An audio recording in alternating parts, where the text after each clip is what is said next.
नमस्कार दोस्तों, कैसे आप सभी लोग। उम्मीद करता हूँ सभी लोग अच्छे होंगे। तो जैसा आप सभी लोग जानते हैं हम क्या पढ़ रहे हैं, हम क्वांटम मैकेनिक्स पढ़ रहे हैं, ठीक है ना। और क्वांटम मैकेनिक्स में आज का हमारा टॉपिक है, आज का टॉपिक क्या है, डी ब्रोगली हाइपोथेसिस, यानी मैटर वेव्स के बारे में हम पढ़ेंगे। लेकिन इसको पढ़ने से पहले हमको क्या पता होना चाहिए, हिस्टोरिकल बैकग्राउंड पता होना चाहिए ताकि चीज़ें समझ में आ सके। तो सबसे पहले मैं आपको आज इंट्रोडक्शन मैं सारा हिस्टोरिकल बैकग्राउंड आपको बताऊंगा, फिर डी ब्रोगली हाइपोथेसिस जैसे मैंने बताया आपको पढ़ाऊंगा, फिर de Broglie wavelength mathematical analysis मैं आपको दूंगा, ठीक है। Matter waves for macroscopic objects के बारे में आपको मैं बताऊंगा कि डी ब्रोगली का जो कंसेप्ट है किस तरीके से मैक्रोस्कोपिक पार्टिकल्स के लिए भी फॉलो करता है। जैसे कोई कार है, कार ऑल्सो कोई गाड़ी है ना, तो वो मूव कर रही है, it also has wave properties. तो वो चीज़ें मैं आपको समझाऊंगा। देखो बिना मैं ज़्यादा फालतू समय यहाँ पे बकचोदी करता नहीं हूँ, मैं सीधे से शब्दों में आपको बताऊँ, मैं सीधा आता हूँ पढ़ाता हूँ, ठीक है ना। तो हो सकता है कुछ बच्चों को ये चीज़ें अजीब सी लगे, पर ये एक तरीका है क्योंकि समय बहुत ज़्यादा कीमती होता है। तो फिर उसके बाद हमें क्या पढ़ना है, last topic consequences of de Broglie concept. तो उसमें 3 कंसिक्वेंसेस हम पढ़ेंगे। पहला quantization condition for angular momentum, दूसरा हम पढ़ेंगे energies of a particle in a box, ठीक है, और तीसरा हम पढ़ेंगे अनसर्टेनिटी प्रिंसिपल। तो ये 3 कंसिक्वेंसेस हैं which can be resulted from the de Broglie hypothesis. समझ में आ गई बात, ठीक है। तो बिना समय गंवाए आइए स्टार्ट करते हैं। तो देखो यदि आपको, जैसे मैं पहले भी बताया, यदि आपको कोई डाउट है ना तो आप मुझे कमेंट बॉक्स में बताओ, ठीक है ना। मैं पूरी कोशिश करूँगा उसको सॉर्ट आउट करने की। तो इंट्रोडक्शन में अब ध्यान से देखना है आपको। देखो जो फिनोमिना होता है लाइट एग्जिबिट करता है, तो 3 तरीके के फिनोमिना बेस्ड, मतलब इसको हम कैटेगराइज कर सकते हैं 3 उसमें। पहला जैसे लाइट होती है, लाइट सोर्स फिनोमिना। कौन सा फिनोमिना, जैसे फोटो इलेक्ट्रिक इफेक्ट है, ब्लैक बॉडी रेडिएशन है, कॉम्पटन स्कैटरिंग है, पेयर प्रोडक्शन है, ये मैं सभी आपको पढ़ा चुका हूँ, है ना। आप प्लेलिस्ट में जाओगे तो आपको सारा देखने को मिलेगा। तो photo electric effect, black body radiation, Compton scattering and pair production, इनको हम एक्सप्लेन कर सकते हैं, ठीक है ना। इनको क्या कर सकते हैं, हम एक्सप्लेन कर सकते हैं यदि हम रेडिएशन को, लाइट को क्या माने, पार्टिकल। समझ में आया, क्या ट्रीट करें, पार्टिकल ट्रीट करें। समझ में आई बात। तो these phenomena, photoelectric effect, black body radiation, Compton scattering, pair production, they can be explained when we consider particle nature of light. समझ में आई बात। 12th क्लास में आपने क्या पढ़ा होगा, डिफ्रैक्शन के बारे में पढ़ा होगा, इंटरफेरेंस के बारे में पढ़ा होगा, पोलराइजेशन के बारे में भी पढ़ा होगा। तो इनको डिफ्रैक्शन, इंटरफेरेंस को हम, ये भी क्या है, लाइट एग्जिबिट करते हैं, रेडिएशन, ये फिनोमिना भी एग्जिबिट करते हैं। लेकिन हम इनको एक्सप्लेन कर सकते हैं कब, जब हम कंसीडर करेंगे वेव नेचर ऑफ लाइट। समझ में है, वेव नेचर ऑफ रेडिएशन। तो लाइट के फिनोमिना को हम पार्टिकल नेचर से भी एक्सप्लेन कर सकते हैं, वेव नेचर से भी एक्सप्लेन कर सकते हैं। लेकिन कुछ फिनोमिना ऐसे होते हैं जैसे रिफ्लेक्शन, रिफ्रैक्शन, समझ में आया, इनको हम आइदर पार्टिकल और वेव नेचर, हम इनको पार्टिकल मानकर भी एक्सप्लेन कर सकते हैं और रेडिएशन को वेव नेचर मानकर भी एक्सप्लेन कर सकते हैं। ये काफ़ी इंपॉर्टेंट है। आपको 4 ऑप्शन दे देगा और पूछ लेगा कि रिफ्लेक्शन और refraction can be explained using particle और वेव नेचर, तो हम आपको पता होना चाहिए इनको पार्टिकल और वेव नेचर दोनों तरीके से एक्सप्लेन किया जा सकता है। समझ में आई बात, ठीक है। तो देखो इन 3 को मैंने ना, जो फिनोमिना लाइट एग्जिबिट करती है, रेडिएशन एग्जिबिट करती है, मैंने कैटेगराइज कर दिया। तो हमें यहाँ से क्या मिला, यही तो डेमोन्स्ट्रेट करता है कि light possesses particle and wave characteristics. Light के पास पार्टिकल की कैरेक्टरिस्टिक्स भी होती है, वेव कैरेक्टरिस्टिक्स भी होती है। समझ में आई बात। तो हमने क्या, अभी जैसे मैंने आपको बताया, रेडिएशन है या लाइट है, पार्टिकल और वेव कैरेक्टरिस्टिक्स क्या करती है, एग्जिबिट करती है। लेकिन 1923 में ना डी ब्रोगली ने ना इसको ना फर्दर एक्सपेंड कर दिया। उन्होंने क्या सजेस्ट किया कि जो ये वेव पार्टिकल डुअलिटी है ना, क्या ये वेव पार्टिकल, जैसे पार्टिकल और वेव नेचर शो करती है रेडिएशन, तो इसको हम क्या बोलते हैं, वेव पार्टिकल डुअलिटी। तो ये वेव पार्टिकल डुअलिटी जो है ना, रेडिएशन तक ही सीमित नहीं है या लाइट तक सीमित नहीं है, या हम कहें क्या, इलेक्ट्रोमैग्नेटिक वेव तक ही सीमित नहीं है। ये यूनिवर्सल कंसेप्ट है। क्या है ये, यूनिवर्सल कंसेप्ट है। उन्होंने कहा जितने भी मटेरियल पार्टिकल्स होते हैं, अब मटेरियल पार्टिकल्स कहने का मतलब क्या होता है, जैसे कार हो गया, है ना। समझ में, कार क्या है, मटेरियल पार्टिकल ही तो है। बॉल हो गया, क्रिकेट बॉल हो गया, ये क्या है, पार्टिकल ही तो है। समझ में, मटेरियल पार्टिकल है, इलेक्ट्रॉन हो गया, ठीक है ना, फोटोन हो गया, समझ में आया, ये क्या है, पार्टिकल ही है। ये सारे के सारे डुअल वेव बिहेवियर शो करेंगे। समझ में आया मैंने क्या कहा, रेडिएशन तो करती है, उन्होंने कहा ये कंसेप्ट जो है ना वेव पार्टिकल का रेडिएशन तक सीमित नहीं है, बल्कि ये यूनिवर्सल कंसेप्ट है, और जितने भी मैटर पार्टिकल्स हैं यानी मटेरियल पार्टिकल्स हैं वे भी शो करते हैं। तो उनका कहने का मतलब था वेव पार्टिकल डुअलिटी जो है ना present in light must also ओकर इन मैटर। लाइट में तो ओकर होता ही है, मैटर में भी ओकर होता है। समझ में आई बात। अब उनको ना ये कंसेप्ट जो उन्होंने बताया, इसके पीछे उन्होंने क्या रीज़न दिया, ये हाइपोथेसिस थी उनकी जो उन्होंने बताई, ठीक है। तो इस हाइपोथेसिस को बताने के पीछे कुछ सजेशंस उन्होंने दिए। उनका मानना ये था कि जो यूनिवर्स है ना, यूनिवर्स किससे मिलके बना है, पार्टिकल्स से मिलके बना है। पार्टिकल्स कहने का मतलब क्या है, मैटर, समझ में आया, और रेडिएशन यानी एनर्जी। तो उनका कहने का मतलब था जो यूनिवर्स है ना ये रेडिएशन और पार्टिकल से मिलके बना हुआ है, और दोनों एंटिटीज जो है ना मस्ट बी सिमेट्रिकल। ये क्या होनी चाहिए, सिमेट्रिकल होनी चाहिए। समझ में आया। यानी उन्होंने कहा जो नेचर है ना, नेचर लव्स सिमेट्री, नेचर को क्या पसंद है, सिमेट्री पसंद है। तो यदि radiation wave particle duality show करेगा तो मटेरियल भी वेव पार्टिकल डुअलिटी शो करेगा, उन्होंने ये बताया। आप ये बहुत ही अच्छा कंसेप्ट है ना। और आप यदि इस चीज़ को ऑब्जर्व करो ना, जैसे लीफ भी होते हैं, पत्तियाँ होती है ना, तो पत्तियों में भी क्या होती है, सिमेट्री होती है या नहीं होती है। आप ना कुछ भी देखो, फ्लावर्स को देखो, आपको उनमें एक पैटर्न नज़र मिलेगा। क्या मिलेगा, पैटर्न, एक सीरीज आपको उसमें नज़र मिलेगी, सिमेट्रिसिटी आपको उन चीज़ों में मिलेगी, ठीक है। तो यूनिवर्सल कंसेप्ट है। तो nature loves symmetry, this is one of the most profound concept in physics, ठीक है। तो आइए स्टार्ट करते हैं। तो डी ब्रोगली ने ना हाइपोथेसिस को इसलिए बोला गया क्योंकि ये एक कंसेप्ट ऐसा था जो एक्सपेरिमेंटली प्रूव नहीं हुआ उस वक्त जब उन्होंने दिया। लेकिन एक और जो उस वक्त के जो कंटेम्प्रेरी उस वक्त के जो फिजिस्ट थे, साइंटिस्ट थे, उन्होंने भी लाइटली लिया डी ब्रोगली को। तो उस वक्त एक हाइपोथेसिस थी, समझ में आया। तो डी ब्रोगली हाइपोथेसिस, अब ध्यान से देखो। तो डी ब्रोगली ने इसको फ्रेम क्या किया, उन्होंने जैसे अभी ऊपर मैंने बताया सेम चीज़ है। उन्होंने कहा जितने भी मूविंग पार्टिकल हैं या ऑब्जेक्ट है, मूविंग पार्टिकल कहने का मतलब क्या है, मतलब जितने भी मैटर हैं उन, अब मैटर कहने का मतलब क्या, पार्टिकल हो गया ना एक तरीके से, तो उन पार्टिकल के साथ भी वेव लाइक नेचर एसोसिएटेड है। जितने भी मूविंग है ना, मूविंग ऑब्जेक्ट है या मूविंग पार्टिकल हैं, उनके साथ क्या वेव नेचर एसोसिएटेड है, समझ में आया।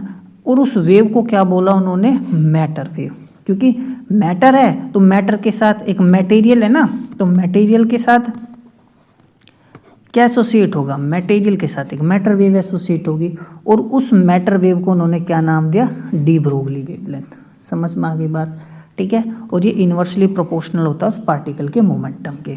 तो उन्होंने ये बात बताई। तो लैम्डा क्या होता है, H/p। तो ये क्या है, momentum of that moving particle, linear momentum of that moving particle. H क्या है, प्लैंक कांस्टेंट। और इसको वेक्टर फॉर्म में हम कैसे लिखते हैं, ये रहा हमारा vector form, P = H cut K cap. H cut क्या है, रिड्यूस्ड प्लैंक कांस्टेंट है। K क्या है हमारे पास, वेव वेक्टर है, और इसका मैग्नीट्यूड क्या होता है, K = 2π/में लैम्डा। समझ में आई बात। तो ये डी ब्रोगली हाइपोथेसिस थी जो उन्होंने बताया।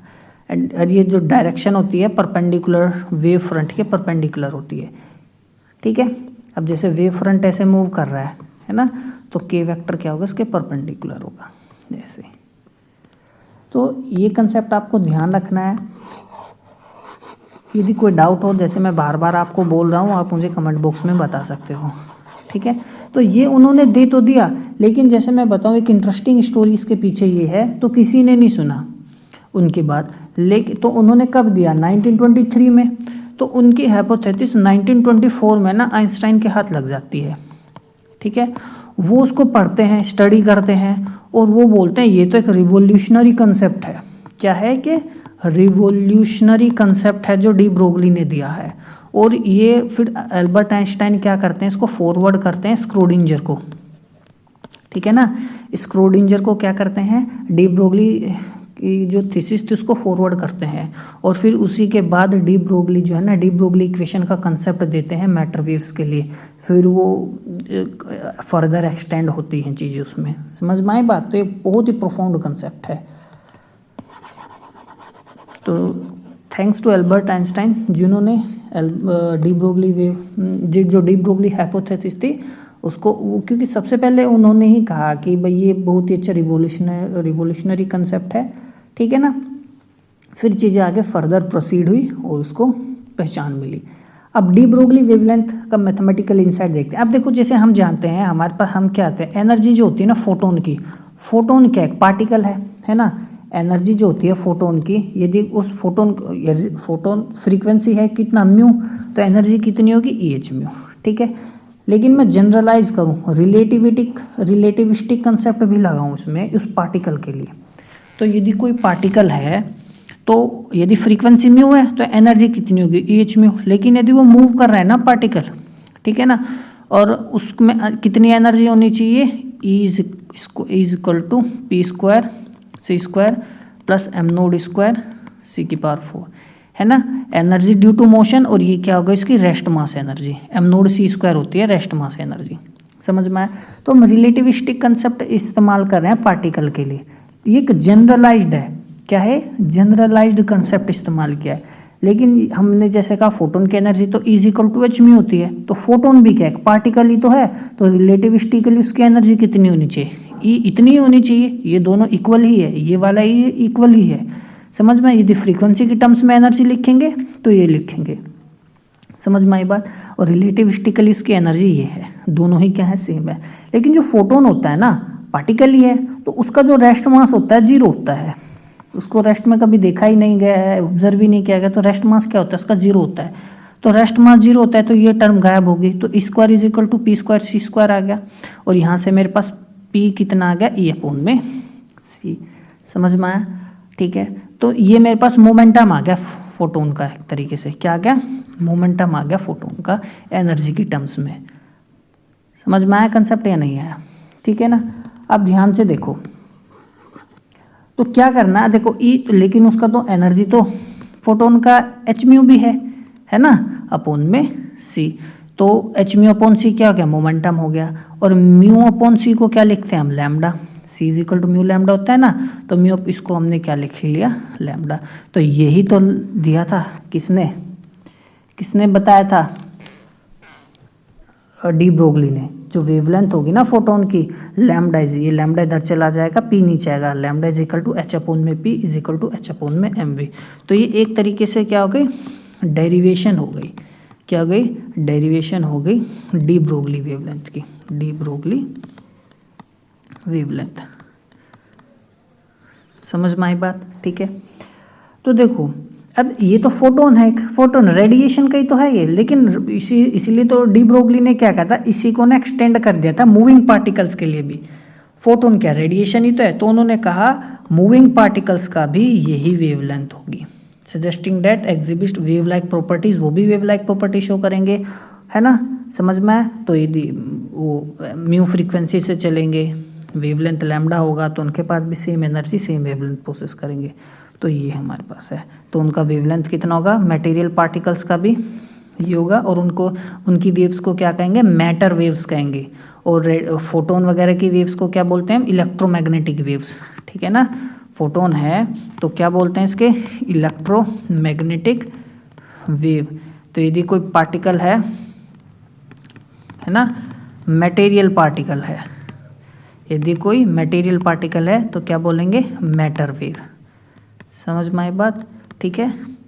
तो देखो एनर्जी, यदि एनर्जी क्या है, is equal to H mu है, तो फ्रीक्वेंसी क्या हो जाएगी, E अपॉन में H हो जाएगी। समझ में आई बात। तो हमने फ्रीक्वेंसी की बात कर ली, वेवलेंथ की बात कर ली। तो मटेरियल पार्टिकल जो है ना, यदि वो v वेलोसिटी से चल रहा है तो उसका जो रिलेटिविस्टिक मास होगा इतना होगा, ठीक है ना।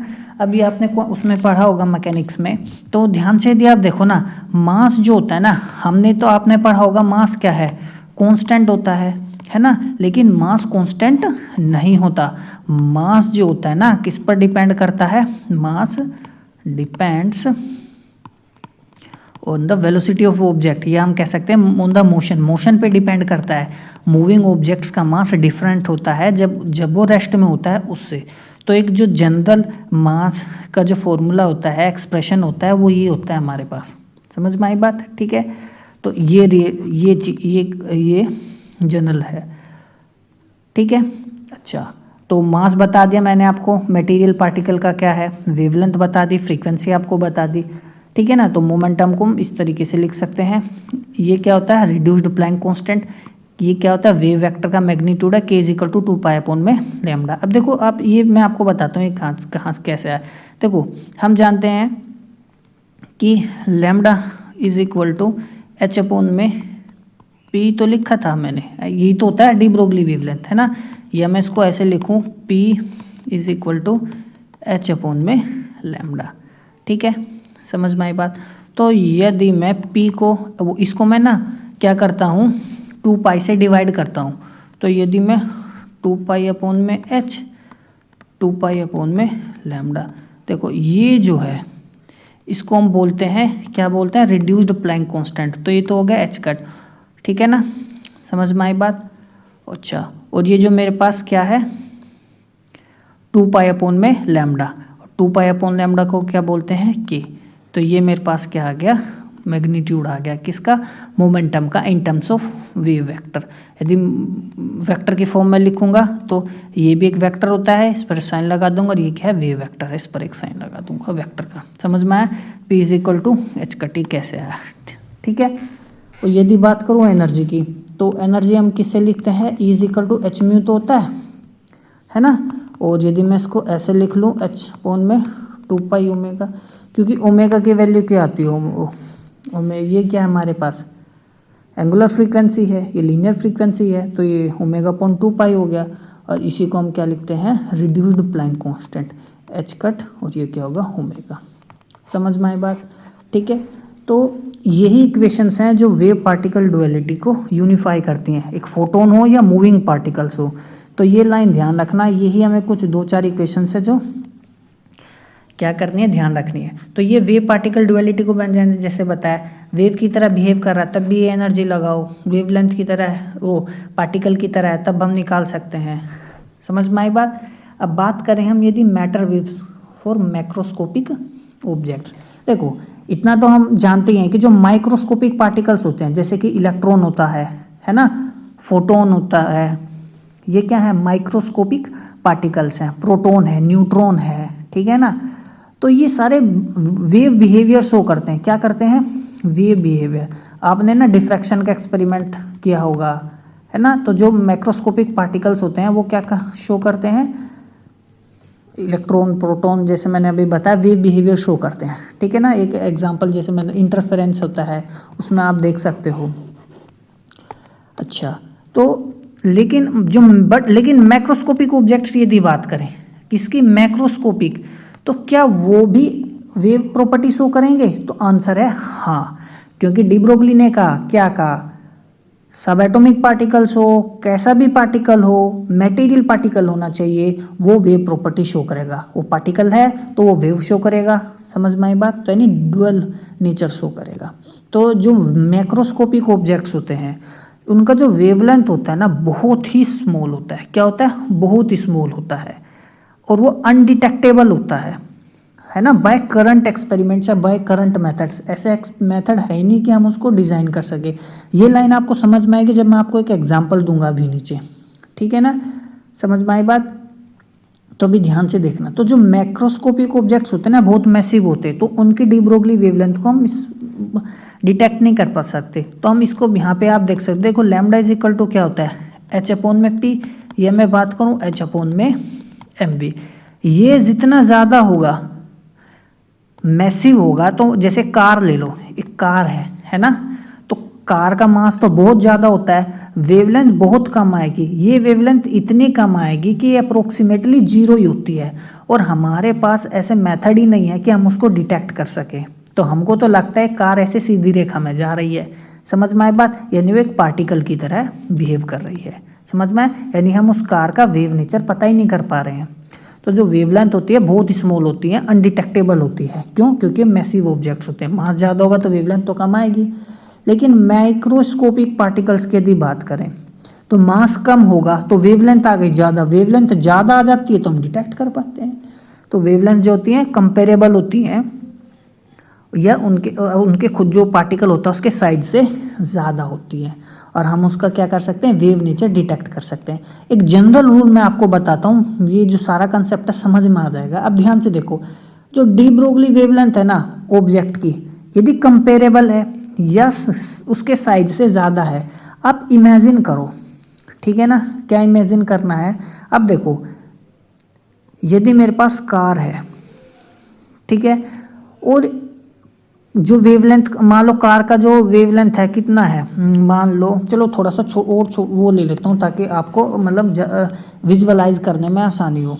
जैसे मैंने एक बॉल ले ली, ठीक है ना, अब बॉल का डायमीटर कितना होगा, अब मान के चलो लगभग 4 सेंटीमीटर है, कितना है 4 सेंटीमीटर है, तो बॉल का साइज क्या हो गया 4 सेंटीमीटर हो गया, ठीक है।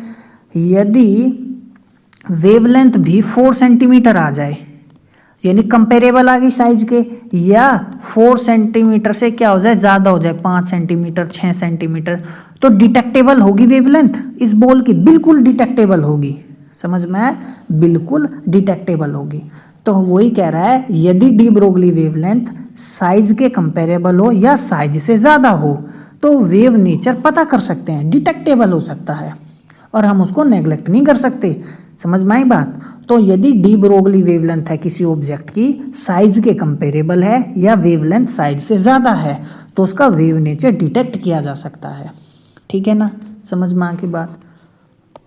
अच्छा, यदि वेवलेंथ, देखो, if de Broglie wavelength is much smaller than the object size, यदि बॉल है, अब देखो 4 सेंटीमीटर की तो क्या है, बॉल ही है, अब उसका जो वेवलेंथ है ना बहुत ही कम आ जाए। अब जैसे मैं आपको बताता हूँ, इस चीज़ को ध्यान से देखो, हाँ बहुत मतलब यही इसको ना ये थोड़ा ज़्यादा अब आपको इमेजिन कर पाओगे जब मैं आपको नीचे एग्जांपल दूंगा। जैसे बॉल का मैंने बताया 4 सेंटीमीटर साइज हो गया, तो इसका वेवलेंथ यदि तुम निकालने लगे ना तो इसका वेवलेंथ लगभग बहुत ही कम आता है, आएगा 10⁻⁻30 के ऑर्डर का आएगा लगभग।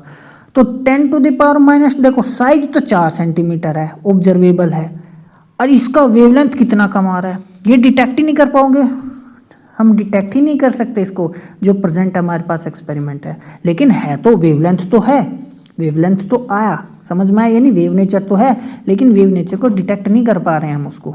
इसलिए लगता है जो बॉल है, गाड़ी जो हमारे पास आमूमन ट्रक है, कार है, या इवन ह्यूमन बीइंग एक पार्टिकल की तरह है, वो जा रहा है, हमको लगता है एक पार्टिकल है सीधी रेखा में जा रहा है, वेव नेचर उसमें है ही नहीं, क्योंकि वेवलेंथ बहुत कम है उसकी, हम डिटेक्ट ही नहीं कर पा रहे हैं, समझ में आई बात, ठीक है।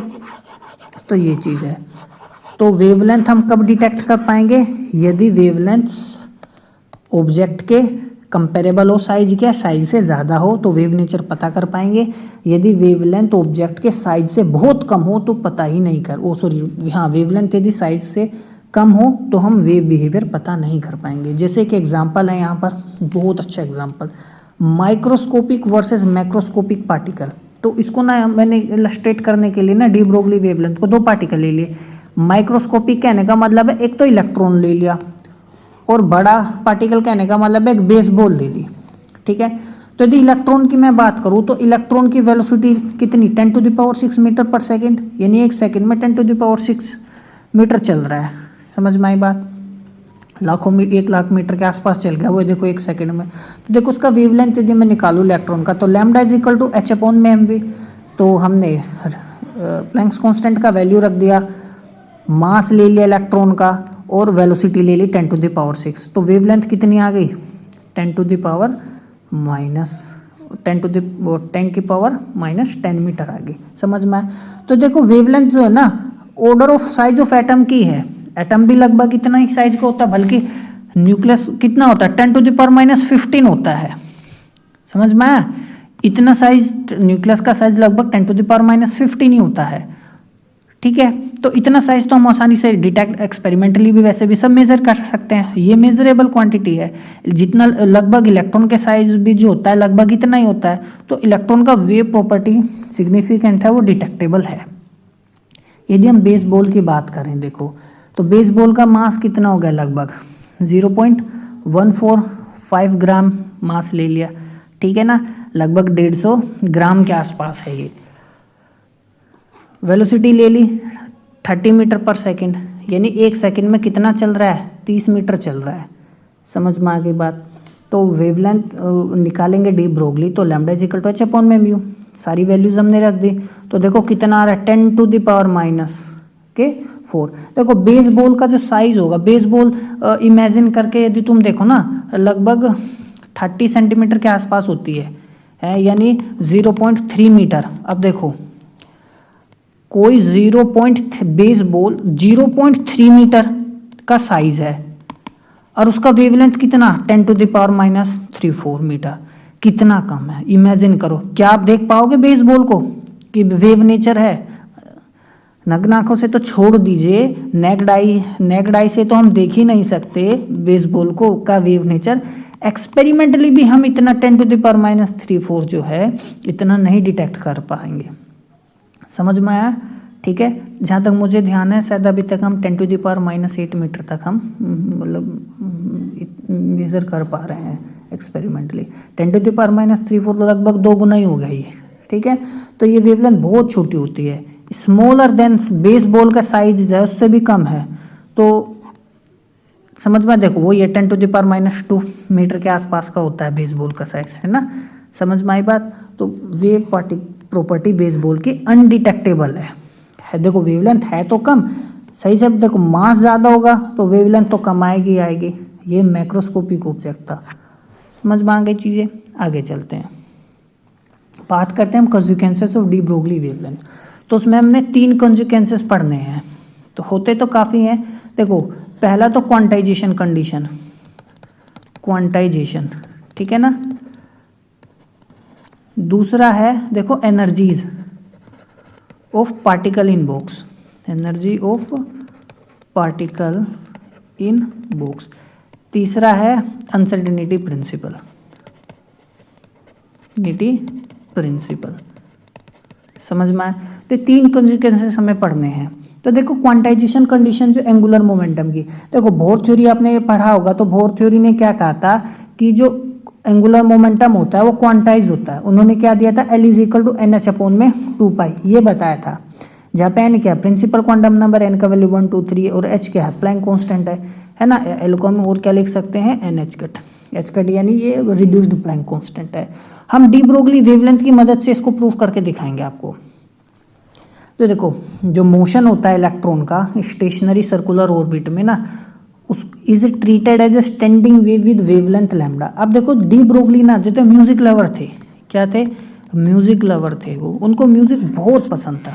तो उन्होंने एक बार उन्होंने ये कहा, जैसे 2 हमारे पास एंड हो गए और इसके बीच में स्ट्रिंग है, तो जब ये वाइब्रेट करेगा तो जो नोड होगा ना हमेशा दोनों एंड पर आएगा। देखो चाहे तो ये ऐसे वाइब्रेट कर सकता है ना, या ऐसे वाइब्रेट करेगा। समझ में आया बात मैं क्या कह रहा हूँ, या ऐसे होगा, यानी नोड हमेशा यहीं आएगा। आप इमेजिन करके भी देख लो चाहे, समझ में आया। या आप एक छोर पे ना रस्सी बांधो, दीवार ले लो यहाँ पे और ये रस्सी बांध के इसको जब आप जर्क करोगे तो ऐसे ही तो वेव नेचर मिलेगा आपको, तो वो नोड हमेशा यहीं मिलेगा आपको। तो उन्होंने डी ब्रोगली ने कहा इसी तरीके से ना, अब वो नोड मिल गया तो हमेशा ऐसा ही होगा। तो उन्होंने भी यही कहा, जो इलेक्ट्रॉन है ना, इलेक्ट्रॉन क्या है, एक पार्टिकल है। इलेक्ट्रॉन क्या है, पार्टिकल है, ठीक है ना। लेकिन उसमें भी क्या है, वेव नेचर शो करेगा। क्या शो करेगा, वेव नेचर शो करेगा। और उसका वेव नेचर कैसा होगा, उन्होंने कहा डी ब्रोगली ने, जब वो न्यूक्लियस के चारों तरफ मूव करेगा ना, तो जो वो वेवलेंथ होगी ना उसकी, ठीक है ना, जो वेवलेंथ होगी वो जो पूरा डिस्टेंस कवर किया है ना उसके इंटीग्रल उसमें होगी। कहने का मतलब है, देखो ये पूरा कितना कवर किया, 2 पाई आर, सीधी सी बात है, कितना कवर किया टोटल 2 पाई आर, ठीक है ना, समझ में आई बात। तो इसको इस फिगर से आप ध्यान से देखो तो देखो दोनों क्रस्ट के बीच की डिस्टेंस कितनी होगी, एक वेवलेंथ, तो ये तो एक वेवलेंथ होगी। ऐसे ही ये कितनी होगी, एक वेवलेंथ ही होगी। तो एल और एल कितनी होगी, 2 वेवलेंथ होगी, एक वेवलेंथ ही होगी, तो 3 वेवलेंथ होगी। तो ऐसे ही ना करते हुए तो पूरा डिस्टेंस कवर हो जाएगा। तो जो 2 पाई आर होगा वो n वेवलेंथ के इक्वल होगा। क्या होगा, n वेवलेंथ के इक्वल होगा। समझ में आया मैं कहना क्या चाह रहा हूँ आपको, ठीक है। तो यदि n की वैल्यू 2 है तो सेकंड ऑर्बिट होगा, और सेकंड ऑर्बिट में ना 2 वेवलेंथ में वो पूरा वेव नेचर शो करेगा और वो मूव करता हुआ अपनी डिस्टेंस को कवर करेगा। यानी ऐसे इसी वो उसको स्टैंडिंग वेव कहा। समझ में आया मैं कहना क्या चाह रहा हूँ, ठीक है। तो वो वाइब्रेट करेगा, ऐसे ही ओसिलेशन करता रहेगा। तो जो मोशन है इलेक्ट्रॉन का स्टेशनरी सर्कुलर ऑर्बिट्स में is treated as standing wave with wavelength lambda given by L is equal to H upon में म्यू। डी ब्रोगली ने ये बात बताई, ठीक है। तो डी ब्रोगली ने बता दिया, आप ध्यान से देखो, आगे चलते हैं।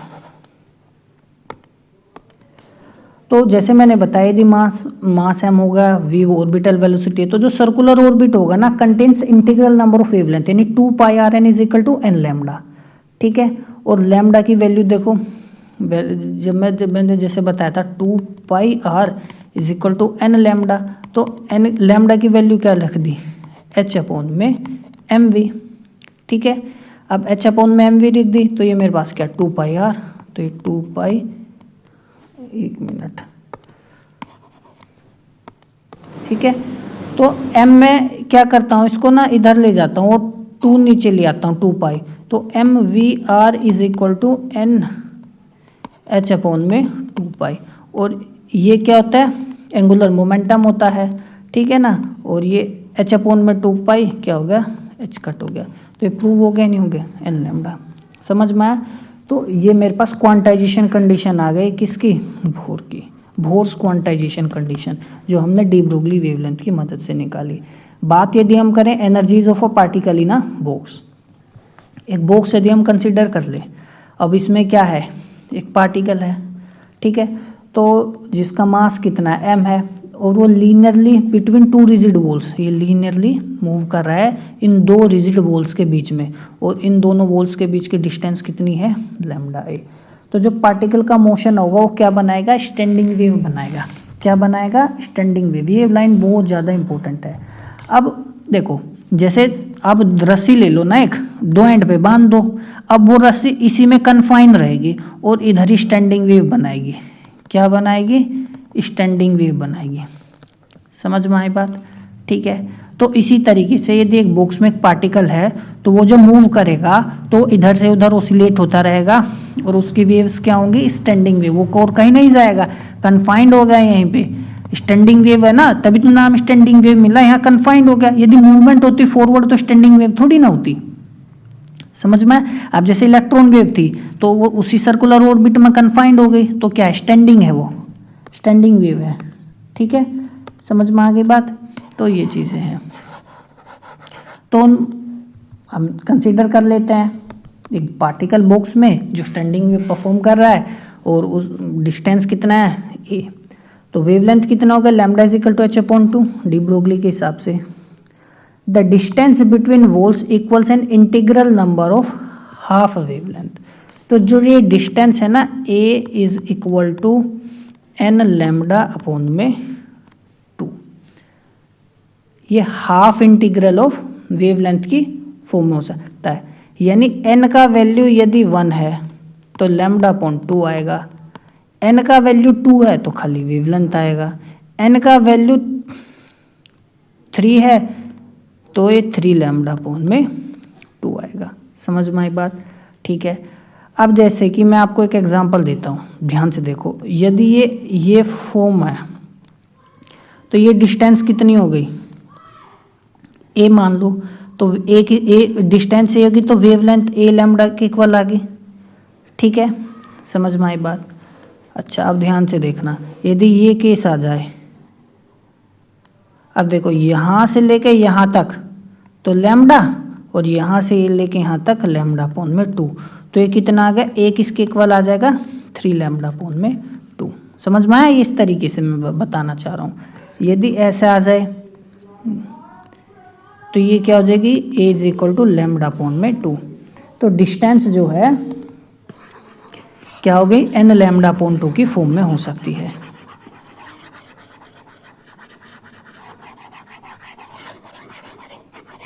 ठीक है, n का वैल्यू हमारे पास क्या है, 1 है, 2 है, 3 है, 4 है, ये हो सकता है।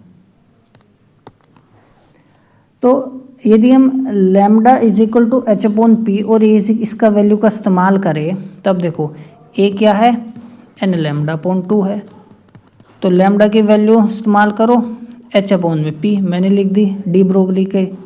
तो पी मेरे पास यहाँ कितना आ गया, एन एच अपॉन में 2 है, पी उधर चला गया, ए नीचे आ गया, तो एन पी कितना आ गया, एन एच अपॉन में 2 है। तो जो एनर्जी होगी पार्टिकल की, तो पार्टिकल की एनर्जी क्या होगी, equal to P square is equal to 2m। तो पी का वैल्यू ये रख देंगे यहाँ पे, N square H square 4a square, तो एन स्क्वायर एच स्क्वायर, तो 4 टू 8, नीचे कितना आ गया 8am स्क्वायर, और ऊपर कितना आ गया एन स्क्वायर एच स्क्वायर, ये एनर्जी होगी। समझ में आया? तो लेकिन यदि मैं एच कट की फॉर्म में लिखूं, एच कट कितना होता है, एच अपॉन में 2 पाई, तो मेरे पास पार्टिकल की एनर्जी कितनी आएगी, N square pi square H cut square 2ma square. समझ में आ गई बात? ठीक है, ये पार्टिकल का एनर्जी होगा। तो एनर्जी क्या है पार्टिकल की, क्वांटाइज्ड है, क्या है, क्वांटाइज्ड है। ठीक है, समझ में आ गई बात? दूसरा है अनसर्टेनिटी प्रिंसिप, तीसरा कॉन्सिक्वेंसेस। अब इसको हम पूरा अगले उसमें डिटेल में पढ़ेंगे, बस अभी मैं आपने 11th क्लास में भी पढ़ा होगा, बस अभी मैं आपको यहाँ पर फेमिलराइज करा रहा हूँ इसके। तो हाइजेनबर्ग अनसर्टेनिटी प्रिंसिपल के डायरेक्ट कॉन्सिक्वेंस ही है डी ब्रोगली हाइपोथेसिस का, और ये किसके बीच में रिलेशन बताता है, पोजिशन और मोमेंटम, एनर्जी और टाइम के बीच में भी होता है। समझ में? अनसर्टेनिटी प्रिंसिपल को कई फॉर्म में हम लिख सकते हैं, बस अभी आपको इतना ही ध्यान रखना है कि जो पोजीशन होता है और मोमेंटम होता है, हम उसको साइमल्टेनियसली मेजर नहीं कर सकते। समझ में आए? बस अब फिलहाल के लिए इतना ही ध्यान रखो। तो लास्ट हमारा बचता है, अब देखो एडिशनल नोट मैंने में क्या लिखा है, जो डी ब्रोगली हाइपोथेसिस है ना, ये ब्रिजिंग का काम करती है, क्लासिकल फिजिक्स और क्वांटम मैकेनिक्स। ठीक है ना? समझ में आया? By attributing wave like properties to particle. अब जैसे क्वांटम मैकेनिकली हम क्या देखते हैं कि इलेक्ट्रॉन हो गया हमारे पास, फोटोन हो गया, प्रोटॉन हो गया, है ना, न्यूट्रॉन, तो ये क्या शो करते हैं, वेव नेचर शो करते हैं, है ना। लेकिन क्लासिकल फिजिक्स में क्या है, पार्टिकल नेचर शो करते हैं, है ना। जैसे कोई भी ऑब्जेक्ट हमारे पास है, जैसे मैंने ऊपर एग्जांपल ही दिया था, क्रिकेट बॉल ले लो या कोई गाड़ी है, ट्रक है, कुछ भी है, तो वो क्या शो करते हैं, पार्टिकल नेचर शो करते हैं। Quantum mechanically wave nature show करते हैं, क्योंकि हम जितना सब एटॉमिक में जाएंगे उतना वेव नेचर शो करते हैं। ठीक है ना। तो इन दोनों के बीच तो क्लासिकल फिजिक्स और क्वांटम फिजिक्स को क्या करता है, ब्रिजिंग का काम करता है डी ब्रोगली हाइपोथेसिस। और अभी ऊपर जैसे हमने देखा, क्वांटाइज्ड कर दिया किसको, एंगुलर मोमेंटम का क्वांटाइजेशन हुआ, एनर्जी का क्वांटाइजेशन हुआ। समझ में? आप देख सकते हो सिर्फ यही एनर्जी है जो वो पार्टिकल पोजेस कर सकता है यदि वो बॉक्स के अंदर है। ठीक है ना। इसके अलावा और कोई एनर्जी नहीं उसके पास हो सकती। तो ये चीज़ है। दूसरा, मॉडर्न क्वांटम मैकेनिक्स में स्क्रोडिंजर इक्वेशन को ना, स्क्रोडिंजर ने अपनी इक्वेशन दी थी कब, जब एल्बर्ट आइंस्टाइन ने क्या किया था, बोर को उसको एल्बर्ट आइंस्टाइन ने स्क्रोडिंजर को पेपर भेजा, किसका, उसका डी ब्रोगली का। तो फिर उन्होंने अपनी स्क्रोडिंजर इक्वेशन पर वहीं से आइडिया लेके ना काम करना स्टार्ट किया। ठीक है। पार्टिकल इन अ बॉक्स, ये भी मैंने आपको बताया ही है। ठीक है ना।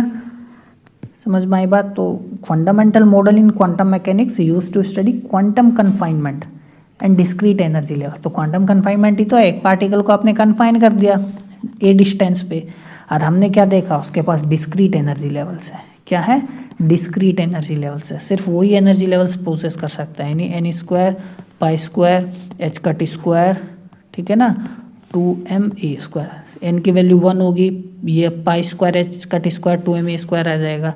समझ में आई बात? तो मतलब एन का वैल्यू 1 2 3 4 रखो, वही एनर्जी आएगी, उसके अलावा और कोई एनर्जी नहीं आएगी। ठीक है, तो ये था हमारा आज का लेक्चर। तो मिलते हैं अगले लेक्चर्स में, तब तक पढ़ते रहिए। नमस्कार।